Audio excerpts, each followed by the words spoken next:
parece de esas que una se hace muchas veces y desde hace muchos años, pero ¿qué momento vive hoy día cierta institucionalidad del país? O mucha de la institucionalidad. ¿Qué momento vive hoy día Carabineros, por ejemplo?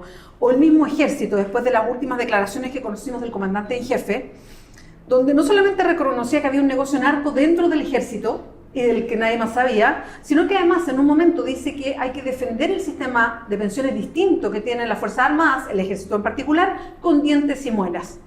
Yo me pregunto qué significará con dientes y muelas cuando tienen monopolio de las armas. Y tenemos dictadura cívico-militar cerquita, ¿no? Bueno, estamos con Mauricio Weibel, periodista, que desde hace un tiempo ya que viene investigando lo que pasa al interior de Carabineros y también del Ejército. Recordemos que Mauricio es el autor de la serie Milico Gate, que terminó en un libro también, Traición a la Patria, también respecto a este desfalco enorme de Carabineros que todavía se investiga, estamos hablando de 28.000 millones de pesos, y que ahora último, a través del periódico The Clinic, entregó todo un relato donde supimos estas declaraciones que hizo el actual comandante jefe del Ejército. Mauricio, ¿cómo estás? Muchas gracias por acompañarnos. No, gracias a ustedes por invitar. Bueno, ya pasó el momento mismo donde uno se impactaba con estas declaraciones, ¿no? Debió salir el comandante jefe del Ejército a aclarar ciertas cosas, a responder al ministro de Defensa. Pero ¿qué pasa al interior de una institución como el Ejército? Y ya estoy mirando desde la época del Milico Gate o Milico Gate hasta ahora. Bueno, yo creo que el Ejército es una institución derrotada por la corrupción. Recordemos que ya hay una veintena de oficiales que están procesados por la justicia militar en el caso Milico Gate. Hay otras causas, pero hablando solo en el caso Milico Gate, que hay otros 21 generales que salieron a retiro ya por temas de investigación potencial que había, y que hay hoy 94 funcionarios del Ejército con juicios de cuenta en Contraloría, o sea que están siendo investigados movimientos de dinero administrativos que hicieron. A ello se suma el hecho que hay 38, no uno ni dos, sino 38 sumarios por robo de armas en los arsenales del Ejército, desde el año 2010 hasta hoy día. Estamos hablando de 4 robos de armas por año, ¿no? Que es lo que, en definitiva, es lo que revela el comandante en jefe cuando... o que parcialmente revela el comandante en jefe cuando dice que hay oficiales y suboficiales robando armas para vendérselas a narcos. Bueno, tú lo dices súper claro, es una institución que es derrotada en estos momentos por la corrupción. ¿Ha habido cambios desde que se reveló, y lo hiciste tú, el Milico Gate? Porque en ese momento, una de las grandes conclusiones a propósito de hacer el seguimiento de las lucas, ¿no? ¿De dónde salían? ¿Cómo podían salir? ¿Quiénes eran los que las sacaban? En fin, era que no había ningún tipo de control interno, tampoco externo. De hecho, el excontralor Ramiro Mendoza ha tenido que declarar por los casos, ni control externo respecto a las facturas, a lo que se compraba, en fin. ¿Ha cambiado algo eso al interior del Ejército? Creo que que ha cambiado es que hoy es público que hay corrupción en el Ejército y que hay incluso sectores de derecha escandalizados con esto, a lo que antes se negaba a todo el mundo. Creo que ha cambiado el hecho de que el mismo ex canciller y ex ministro del Interior, José Miguel Insulza, diga que las Fuerzas Armadas se mandan solas. Lo dice él, que fue ministro del Interior 10 años, ¿no? O casi 10 años. Creo que eso ha cambiado. 2, ha cambiado también que hoy estos temas se investigan, se están investigando en la justicia civil, la militar. 3, creo que hay un gran cambio porque están siendo procesados generales y eventualmente también comandantes en jefe, ¿no? Ya fue condenado en primera instancia Juan Emilio Cheire por una causa de derechos humanos. Sí. Entiendo, por lo que me ha trascendido, que está muy cerca el procesamiento también de Juan Miguel Fuentealba, que es el ex comandante del Ejército investigado por corrupción. Recordemos que compró 25 autos Audi de lujo de 60 millones cada uno. El señor de los anillos, le decían, solo para recordarlo, ¿no? Que le ofrece comprar una casa al contado, una casa de 20.000 UF, $1 millón, ya 600 y tantos millones de pesos, y que la termina comprando en un par de cuotas al contado. Eso ha cambiado, pero creo que lo que aún no cambia es que las Fuerzas Armadas tienen total autonomía administrativa, ¿no? Y que siguen teniendo recursos ilimitados, o no limitados, pero grandes cantidades de recursos que no están adecuadamente fiscalizados. Un ejemplo, los gastos reservados del Ejército son anualmente 2.500 millones de pesos. Eso, para que la gente lo entienda, equivale básicamente a casi un colegio completo, a construir un colegio, ¿no? Y esos 2.500 millones de pesos en gastos reservados no se rinden. O sea, imagínense a cualquier funcionario público, independiente que sea el comandante en jefe, que tú le entregues 2.500 millones y le digas, usted no me rinde cuenta de esto. Eso evidentemente es una mala política, ¿no? Y eso todavía no cambia. Y eso todavía no cambia es porque quedó heredado, amarrado y sin cambio desde que pasamos al periodo transicional. Sí, efectivamente, yo creo que hay un tema ahí en que se toma la decisión de, ok, volvemos a la democracia, pero no tocamos los recursos de las Fuerzas Armadas.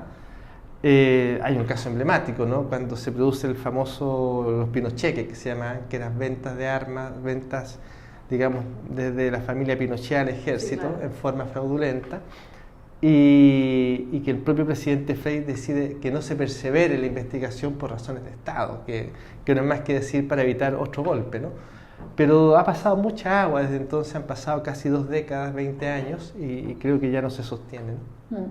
Mauricio, ¿qué pasa ahora al interior de una institución como el Ejército? Le pregunto porque, tanto siguiendo todo lo que investigaste para el Milico Gate o Milico Gate, que terminó en un libro, una publicación con mucho detalle, y también con lo que pasa ahora, con una grabación que sale desde el interior del Ejército y pone en jaque al comandante jefe.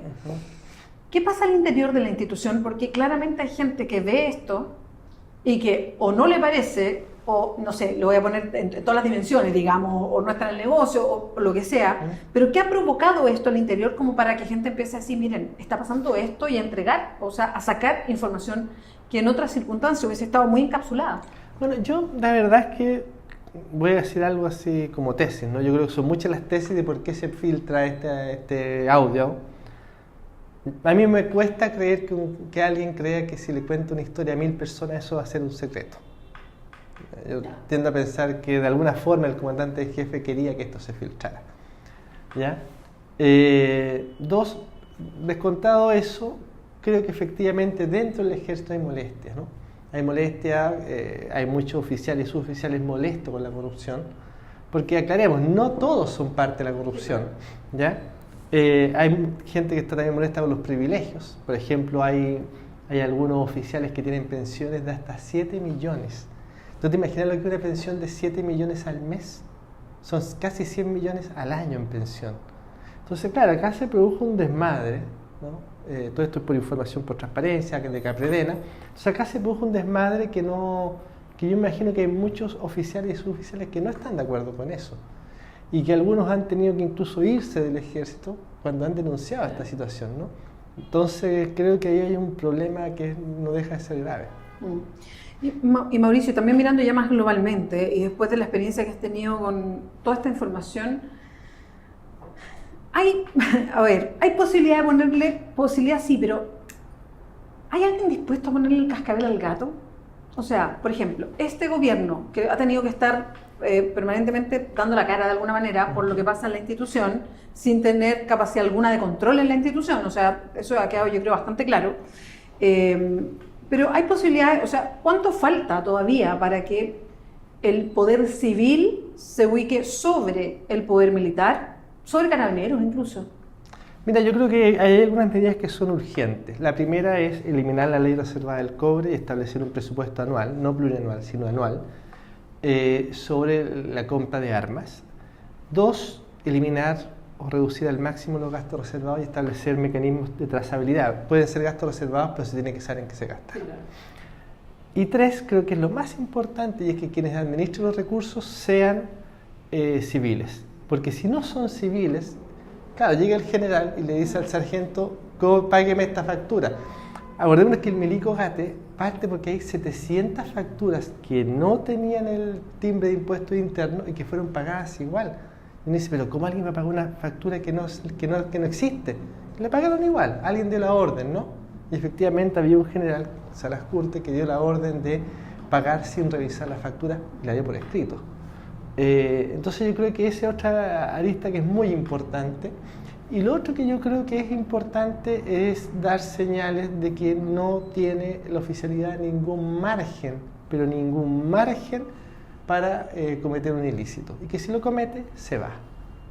O una torpeza, ¿no? Como la del comandante en jefe. Creo que eso es. Yo creo que efectivamente este gobierno le tocó tomar medidas y las tomó, a diferencia del gobierno anterior que no las tomó, pero también creo que está en una encrucijada hoy día en que tiene tantos problemas que tomó la decisión de no seguir tomando medidas, ¿no? O sea, efectivamente cambió el alto mando de Carabineros, efectivamente cambió el alto mando del Ejército, y fue un cambio importante, pero yo creo que no quiere el gobierno seguir metido en ese problema, pero por otra parte las Fuerzas Armadas no le dejan de dar problemas. Y todas las semanas pareciera. Sí. Mauricio Weigel, muchas gracias por acompañarnos hoy día. No, gracias a ustedes y un saludo a todos. Recuerda www.diarioclever.cl.